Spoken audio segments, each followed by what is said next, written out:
अस्सलाम वालेकुम दोस्तों, क्या आप ये बात जानते हैं कि हाथी खुश्की पर रहने वाला सबसे बड़ा जानवर है। अगर आप इसका बच्चा खरीदना चाहते हैं तो इसकी कीमत करीबन $1 लाख से ज्यादा है, और अगर आप एक जवान हाथी खरीदना चाहते हैं तो इसकी कीमत $80,000 है। लेकिन क्या आप जानते हैं कि पांडा जो रीछ की एक किस्म है, इसके बच्चे की कीमत हाथी के बच्चे से भी बहुत ज्यादा है।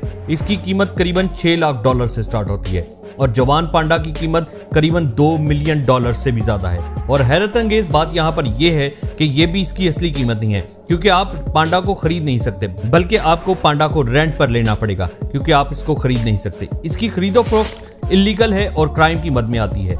पांडा इतना महंगा क्यों है और इसकी खरीदो फरोख्त जुर्म क्यों है? दरअसल कुछ साल पहले की बात है कि जब मुशाहिदा किया गया कि पांडा इस जमीन से तेजी से खत्म हो रहे हैं और इनकी टोटल तादाद करीबन 300 से 400 के दरमियान में रह गई है, और ये बात देखी गई कि इनकी नस्ल जमीन से खत्म होने का खर्चा है, तो इसकी नस्ल को बचाने के लिए हंगामी कोशिशें की गई और इनकी अफजाइश में सबसे ज्यादा दिलचस्पी चाइना को है। वही इनकी देखभाल कर रहा है और अब किसी हद तक इनकी नस्ल में इजाफा भी हुआ है और इस वक्त तक दुनिया में करीबन 1864 पांडा हैं। आम आदमी इस पांडा को पेट की तरह नहीं रख सकता, और अगर किसी इंसान के पास पांडा रखे हुए उसको पकड़ लिया गया तो उसको भारी जुर्माना या कैद भी हो सकती है।